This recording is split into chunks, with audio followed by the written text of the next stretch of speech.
সর্বাধুনিক প্রযুক্তি ও সেরা মানের উপাদানে তৈরি আরএফএল চেয়ার, ক্ষমতার নয় সমতার চেয়ার।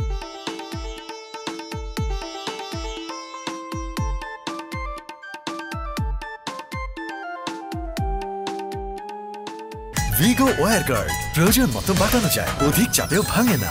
ভিগো। গোসলের পর আপনার ত্বক কি এমন রুক্ষ হয়ে যায়? প্রয়োজন হয় লোশনের? এক্সপেরিয়েন্স করুন মেরিল মিল্ক সোপ বার।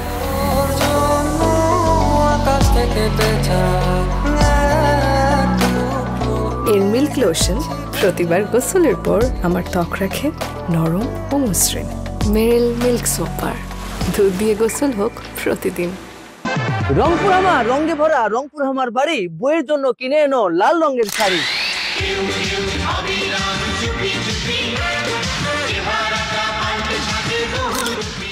হ্যাঁ প্রিয় দর্শক, লালমনিহাটের লালপরি, নীলফামারীর নীলপরি, তাই তো শিল্পীরা গানের ভাষায় বলে লালে ভরা লালমনিহাট আমার জেলার নাম।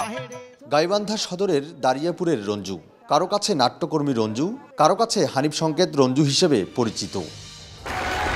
স্টেশনের রেলগাড়িটা মাইপা চলে ঘড়ির কাঁটা, প্ল্যাটফর্মে বসে থাকে কখন বাজে 12টা। কেউ বা করে চুরি, কেউ বা করে ফেরি, কেউ বা করে বাহাদুরি, রেল লাইনের টিকিটের জন্য লম্বা লাইনে দাঁড়িয়ে পা হয়ে ব্যথা। হ্যাঁ প্রিয় দর্শক, বলছি বোনারপাড়া স্টেশনের কথা।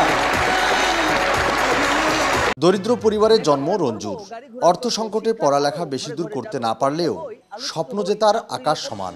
2018 সালে সামাজিক যোগাযোগ মাধ্যমে ছোট ছোট ভিডিও আপলোড করতে শুরু করেন। সেখানে জায়গা করে নেয় ঐতিহ্যবাহী গীত, আঞ্চলিক ভাষার কন্টেন্ট। আরে বাড়ি আমার তিস্তার পাহাড়ে রে। তবে ব্যতিক্রম বিষয়টি হলো তার উপস্থাপনা। তিনি জনপ্রিয় টিভি উপস্থাপক হানিফ সংকেতকে অনুকরণ করে উপস্থাপনার ভিডিও করেন, যার খুব ভালো সাড়া পান ফেসবুকে।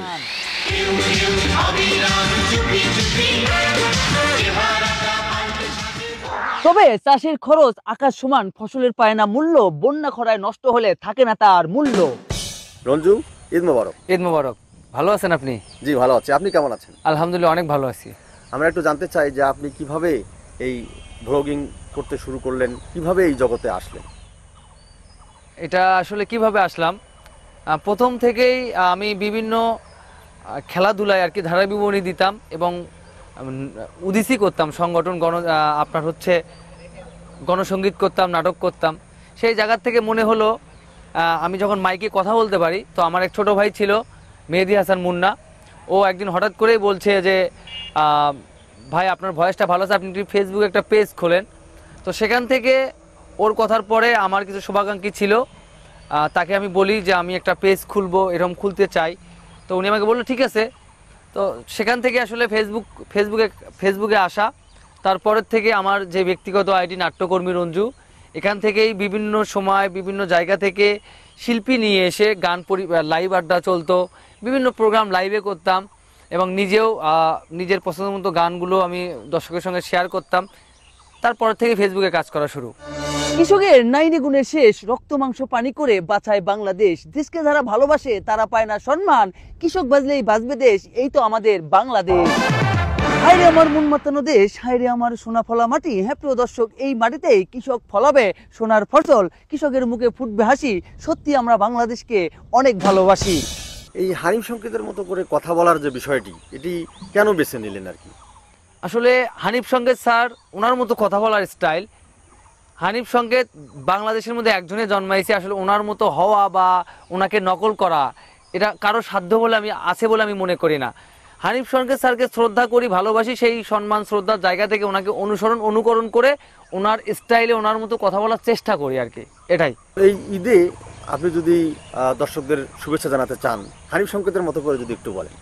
সুপ্রিয় দর্শক মন্ডলী, ঈদ মানে আনন্দ, ঈদ মানে খুশি, ঈদের আনন্দতে নাচি, ঈদের আনন্দতে গাই, গাইবো গান গানে গানে প্রাণ, বন্ধু তুমি আমার জান।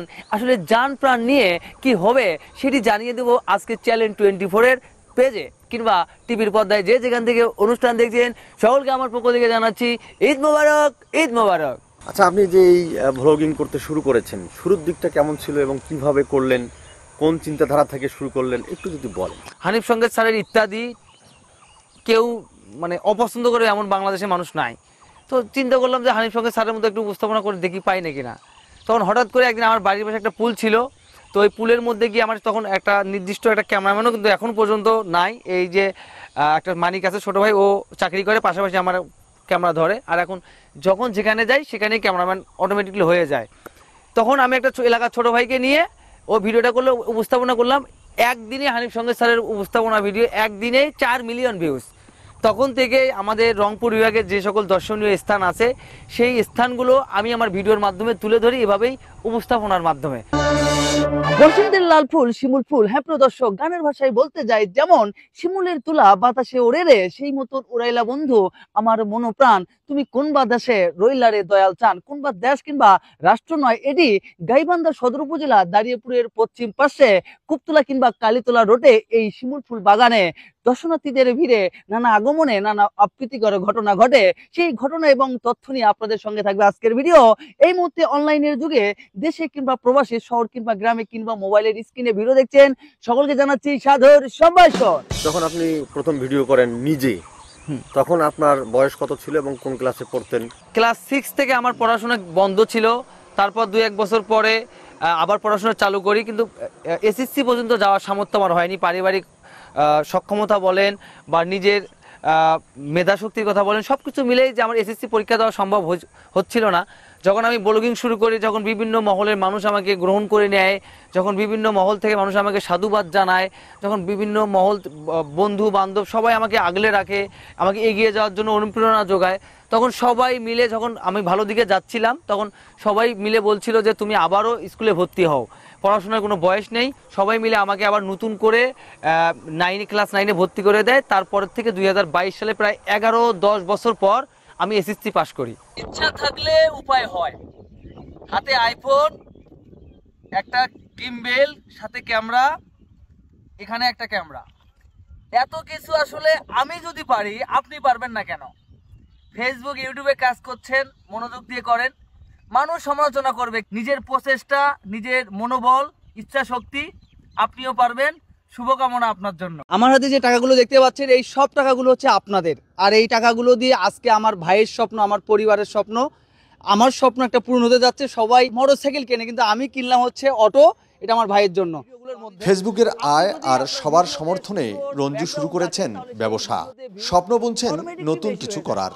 আমি এই মুহূর্তে আসি হচ্ছে সদরঘাট, দোকানে মাল করার জন্য আসছি। সত্য কথা একটা শেয়ার করি আপনাদের সঙ্গে, আমি ক্যাশ নিয়ে আসছি 40,000 টাকা, আর এই কাঠে এখন পর্যন্ত প্রায় 3 লক্ষ টাকা মানুষ আমাকে ধার পাঠিয়েছে। আমি ব্যবসা করব, ঈদের পর তাদেরকে টাকা দিব। এই ভালোবাসা, যারা আমাকে টাকাগুলো ধার পাঠিয়েছেন, যারা এক কথায় পাঠিয়েছেন, সবার প্রতি কৃতজ্ঞ থাকবো। সবাই এভাবেই আমার সবসময় পাশে থাকবেন। তো মাল করতে যাই, চলেন যাওয়া যাক।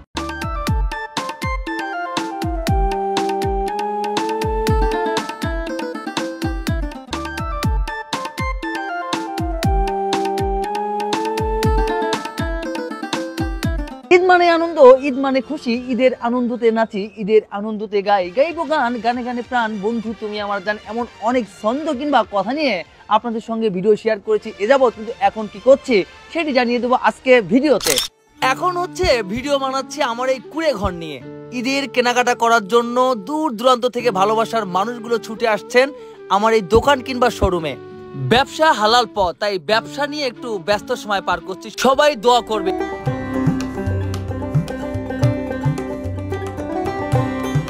গাইবান্ধার দাঁড়িয়াপুরে ছোট্ট একটি কাপড়ের দোকান দিয়ে ব্যবসা শুরু করেছেন রঞ্জু। নাম দিয়েছেন লাইভ টিভি দাঁড়িয়াপুর। প্রায় সময় ভিড় থাকে ক্রেতার।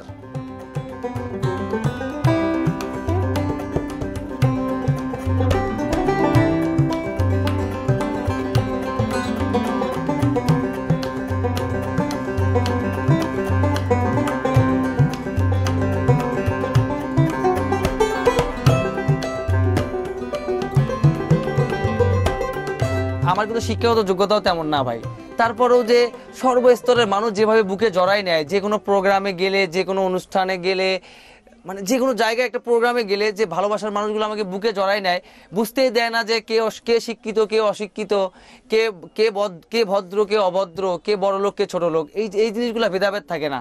আমি যেখানেই যাই, হাজার হাজার ভাই ব্রাদার ছবি ওঠার জন্য তাদের এই যে আনন্দক্ষণ মুহূর্ত আমাকে দেখার পর আবার বিভিন্ন সাংস্কৃতিক অনুষ্ঠানে আমার গীত শোনার জন্য মা বোনরা বসে থাকে।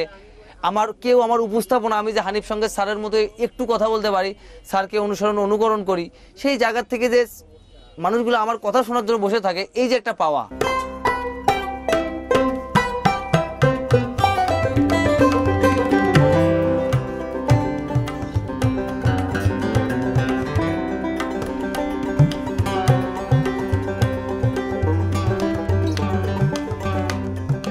আমরা যে কন্টেন্ট ক্রিয়েশন করতেছি বা ভিডিও বানাচ্ছি, যেটাই আপনি বলেন না কেন, ইউটিউবে ভিডিও ছাড়ি, ফেসবুকে ছাড়ি, টিকটকে ছাড়ি, সব কিছুর বাইরে কিন্তু আলাদা একটা জীবন আছে আমাদের। আমরা কি করব ভবিষ্যতে, আমাদের কি করে চলতে হবে, সব দিক দিয়ে পরিকল্পনা করে আমরা এই ফেসবুকে যত টাকা ইনকামই করি না কেন, ইউটিউব থেকে যত টাকা ইনকাম করি না কিন্তু অনেক মানুষ এখনও আমাদের এই পরিচয়টাকে গ্রহণ করে না।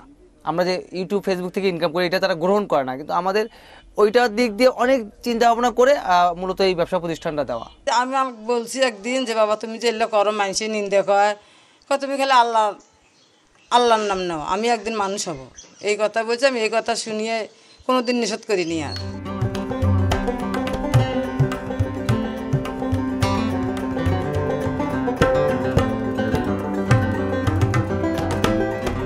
আমার দিক থেকে চেষ্টা করি ক্যামেরার পেছন থেকে ওনার মানে এই সব ধরনের ভিডিওগুলো করা। আমি যতটুকু পারি আমার দিক থেকে চেষ্টা করি, মানে এমন একজন মানুষের সাথে কাজ করতে পারে আমারও অনেক ভালো লাগে। রঞ্জু আমাদের এলাকার ছেলে, সে লাইভ টিভিতে অনেক প্রোগ্রাম করে, এই এলাকার অনেক ঘটনা তার মাধ্যমে আমরা টিভিতে দেখতে পাই এবং আমাদের মোবাইলের মাধ্যমে আমরা দেখতে পাই।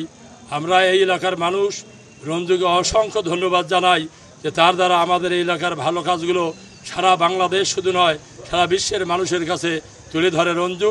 তার ভিডিও দেখে আমরা অবশ্যই মজা পাই। আর হলো বিশেষ করে তিনি যেটা করে তার দ্বারা তিনিও অনেক মানে আনন্দিত হন, সবাইকে হাসাতে পারেন এবং ফেসবুক থেকে কিছু বাড়তি ইনকামও করতে পারেন।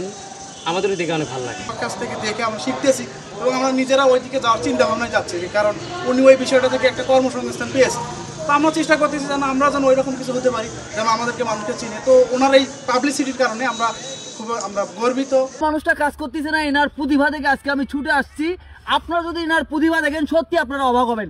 আর তুই কি জানিস এত কষ্ট করার পর আরো জমিতে স্প্রে করার পর আলুটা হেলে যাচ্ছে। আরে কৃষকের কি কষ্ট। আরে দুটো মোবাইল কিনে আরে এদিক করে ভিডিও করে আর ফেসবুকে অফার করে দিস। আরে আয় আমার সাথে আয়, কাজ করে দেখা। কৃষকের কি যন্ত্রণা, মহব্বত, ভালোবাসা।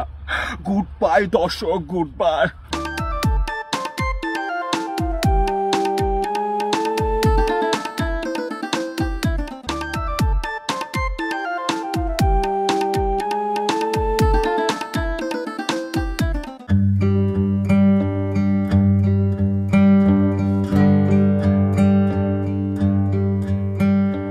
গাইবান্ধার রঞ্জু ভালোবাসেন খেলাধুলা।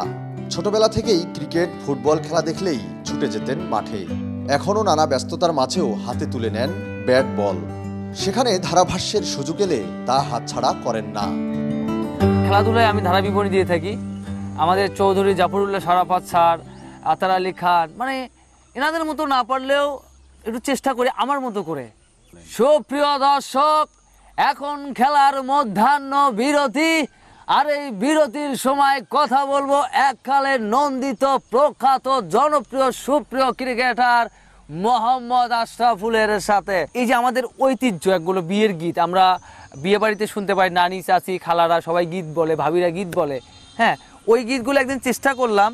আমার একজন সহযোদ্ধা ছিল, তাকে নিয়ে একটা সর্ষা ক্ষেত, ওই সর্ষা ক্ষেতের সঙ্গে ফুল ছবি উঠতে গেছি। তো যাওয়ার পরে একটা গীত বলছি, তো গীতটা দেখি যে আমার পেজে যখন ছাড়লাম ভালোই খাচ্ছে।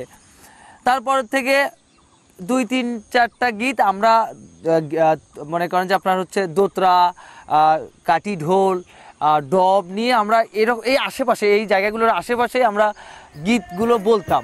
সেগুলো দেখি যে 50,000, 60,000, 70,000 করে মানুষ দেখে।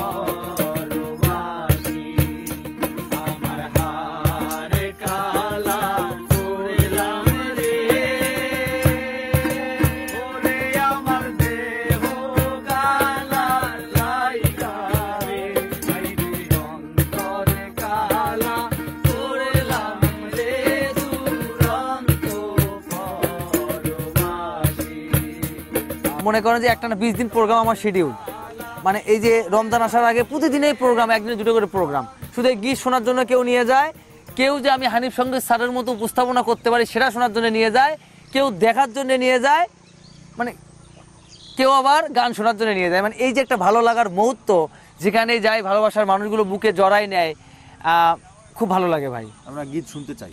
আচ্ছা।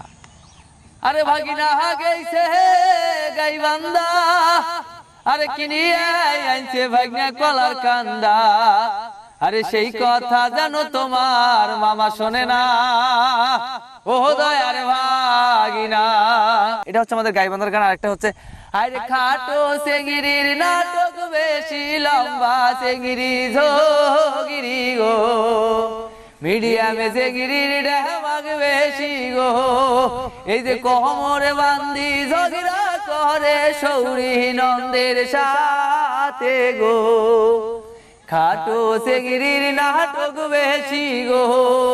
মানে চেংড়িরে যে সৌরির সাথে বা শাশুর সাথে ঝগড়া করে সেই পরিপ্রেক্ষিতে এটা গীত, মানে প্রচুর ভাইরাল। মানুষ সেই মনোযোগ সহকারে শোনে, কেউ মজা নেওয়ার জন্য শোনে, কেউ বান্ধবীকে, কেউ ভাবিকে, কেউ মানে ট্যাগ মুখ করি মানে ভরায় ফেসবুকে পোস্ট করলে। বিখ্যাত তিস্তা নদী নিয়ে আপনার একটা গীত আছে। হ্যাঁ, আরে তিস্তা নদীর সে কোনে বালা রে, জলে পাই ধরে ঝোপায় ঝোপায়, টাকাও নাই পয়সা নাই গো, কি দিয়া কিনি মুই সাদের জল পাই। নতুন যারা কন্টেন্ট ক্রিয়েটর হতে চায় বা কাজ করছে তাদেরকে একটা কথাই বলবো যে শোনেন, আমার দিকে চেয়ে দেখেন। আমি এক সময় আমার একটা ফোন কেনার সামর্থ্য ছিল না, সেই ছেলেটা আজকে চাইলেই 2-3টে ফোন কিনতে পারে। মানুষ অনেক ধরনের সমালোচনা করবে, সেদিকে কেউ চেয়ে দেখবেন না, তাকাবেন না, শুনবেন না। নিজে কি করতে পারেন, নিজের ভিতর কি প্রতিভা আছে, নিজেকে কোনটা ভালো লাগে সেই বিষয় নিয়ে ফেসবুকে এবং ইউটিউবে কাজ করবেন। আপনিও সফলতা পাবেন, আপনিও বড় কন্টেন্ট ক্রিয়েটর হবেন, আপনিও ফেসবুক ইউটিউব থেকে ইনকাম করবেন।